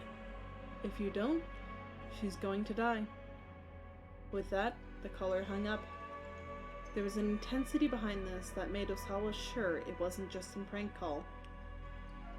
He had Hitomi come into the lab ASAP. He told Hitomi he wanted a sample of her blood for an experiment. She agreed, suspecting nothing. He placed some of the blood drawn into a glass slide and added some fluorescein, a type of fluorescent dye.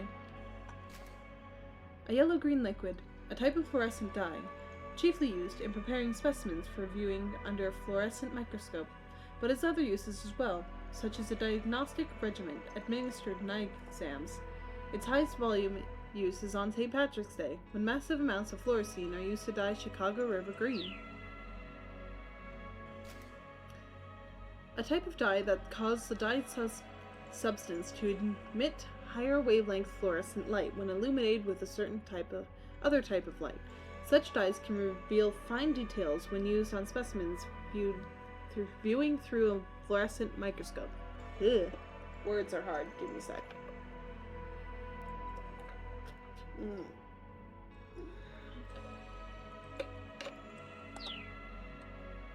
Placing the slide under a fluorescent microscope, he took a look. It can't be. Osawa could hardly believe his eyes. Wriggling under the microscope was the Grim Reaper's sickle itself. There was no mistaking it. Hitomi was infected with the UA virus. Trembling, Osawa hurried to his computer. He opened the UA virus folder on his monitor. Within were images showing the stages of the virus's propagation. He double-clicked to magnify the first image.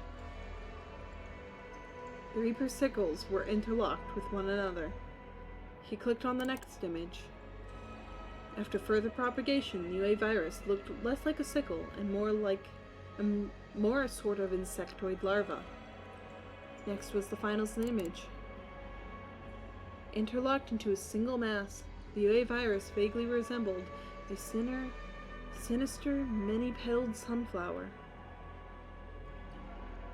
It took a mere 12 hours for the pathogen to develop to this point and begin its hideous destruction of the human body.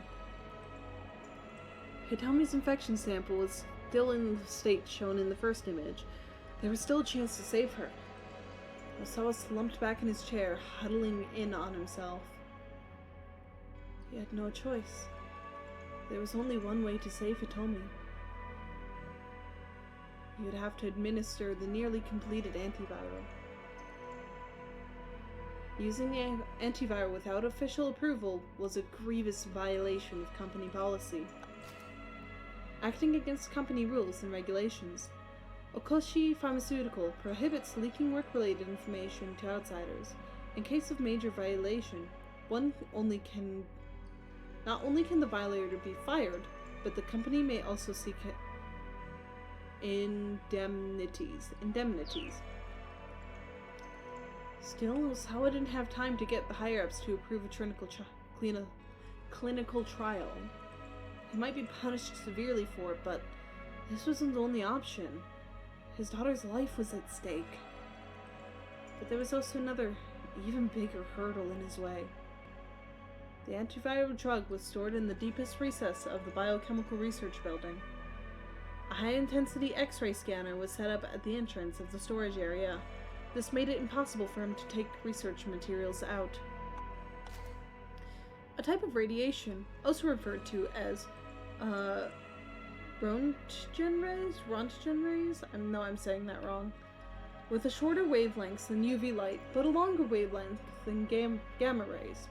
Ooh, I can hear my voice go croaky. Give me a sec.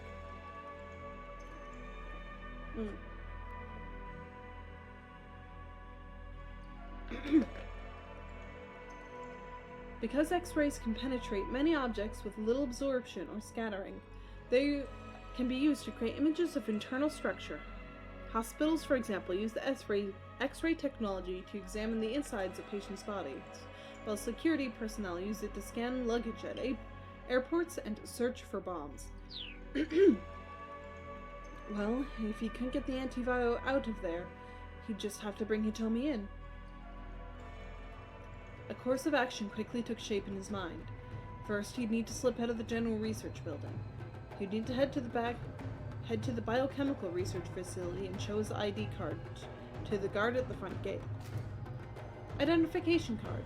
Many facilities carry out highly classified research, assigning different levels of security clearance to individual researchers, and only those with suitable clearance, as indicated on their ID cards, are admitted to the restricted areas. Development of more advanced technologies, such as electric ID tags, are replacing older barcode-type entry tags. Ooh, we get video. That's new.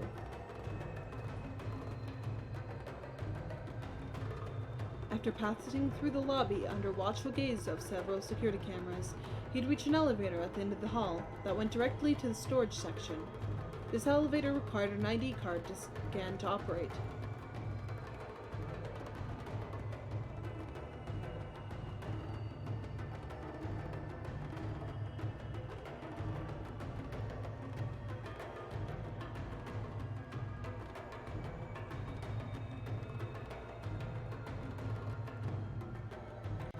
It would take about 20 seconds to get down to the first basement level and arrive at the entrance to the storage area. Finding an excuse to get Hitomi that far ought to be doable. If security guard got suspicious, Osawa could say it was for a top-secret etymology experiment, and the guard would probably believe him. The problem was what came after.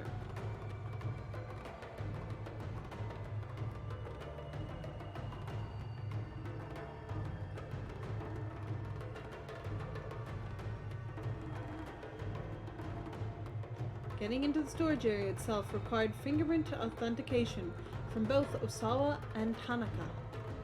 That meant he couldn't possibly get the antiviral agent without Tanaka's cooperation. Desperate with uncertainty, Osawa called up Tanaka. He frantically explained the situation. Understood, Tanaka replied. We need to get her this drug as soon as possible. If the company finds out about this, you'll be held accountable for violation of corporate policy along with me. Are you sure you're okay with that? What are you talking about? Hitomi's life is more important than the company policy. Tanaka spoke without hesitation. Osawa felt an immense surge of gratitude for his assistant. And I have to say, I'm deeply moved by your determination, Tanaka added. Moved? Whatever for? You really are worried about Hitomi. Osawa's gratitude faded. What are you talking about? Of course I am. My apologies. It's just that putting your career on the line for something so personal is what? It's not like me? No. Well, yes. I'm sorry. Now Tanaka's voice was colored with embarrassment. Just what sort of person do you think I am? Osawa resisted the urge to ask the question out loud.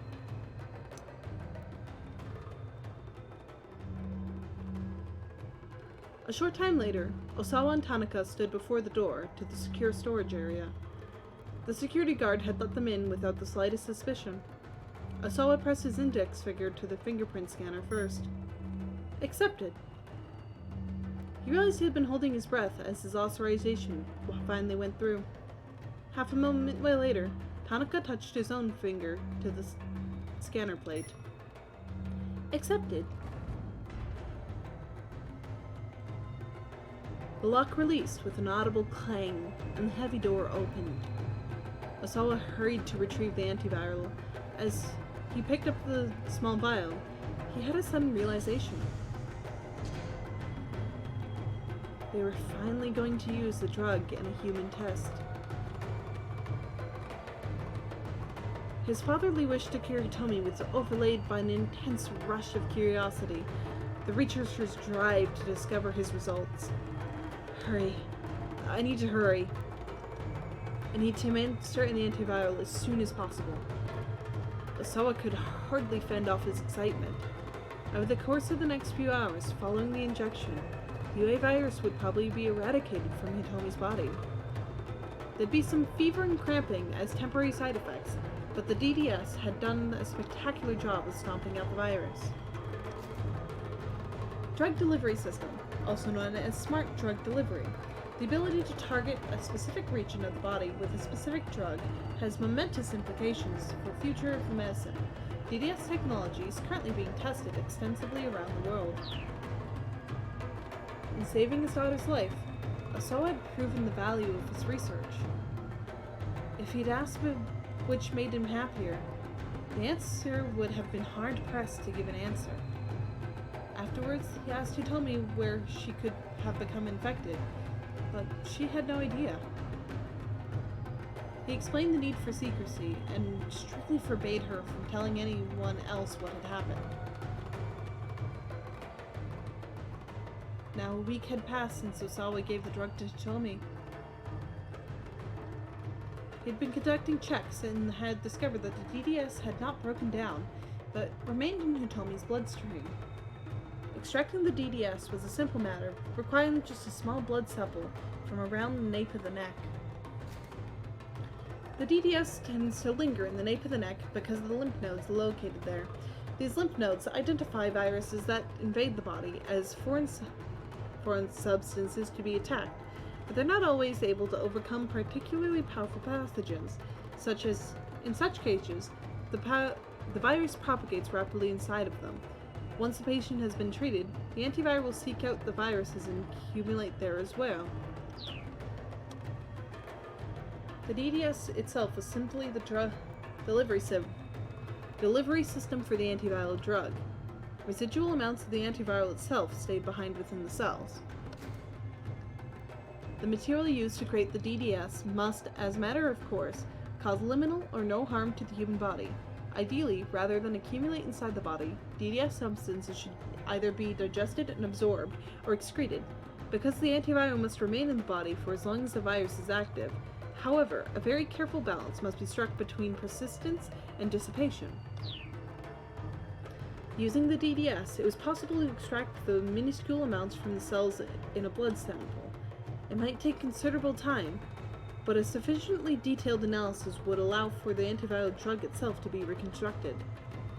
Osawa felt a chill as he contemplated the situation. The kidnappers had known how tough security was at the lab, so they'd come up with the idea of using a human vessel to get what they needed from within.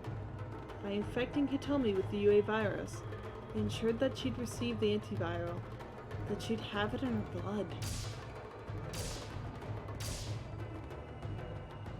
If Tanaka was working with the kidnappers, that explained why he'd been so cooperative about the fingerprint scanner. Damn it! Osawa shouted. He clutched his head in his hands. Tanaka had been his partner and trusted confidant for years. Osawa refused to believe he'd been betrayed like this.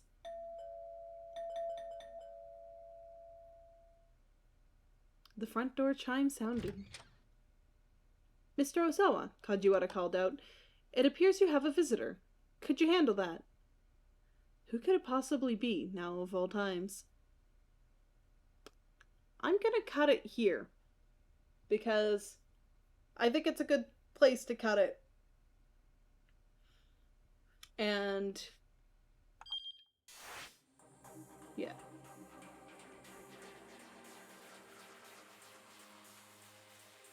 Yeah, because I can just jump down to that jump point. So, let us find someone to raid. I'm just gonna bring this over to my other screen for myself. As for my schedule for coming up, I'm gonna be a bit hectic. The Sunday stream is moved an hour later than normal time. Saturday stream should be at regular time. Again, I'll be switching through Catherine and 428. Other than that, yeah, let us find someone to raid. Who is on? That is a good question.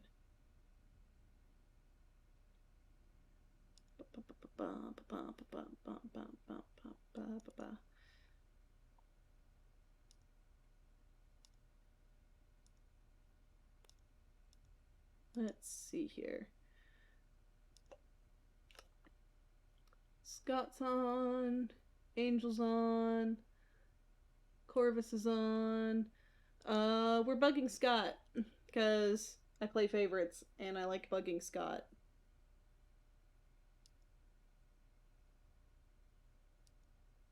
Did Scott just end? Scott just ended. How dare it be behind?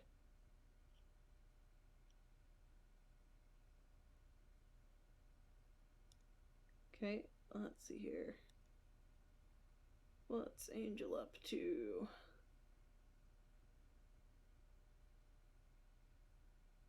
Yeah, we'll raid into Angel today. Because Scott just ended. Actually, I'm going to make sure Angel is not about to end as well. But I need to sit through ads. Because Twitch ads are excessive. It's fine. It's fine. I swear it's fine. We're almost there. Okay. Nope, it looks like it's still got a few hours. Okay.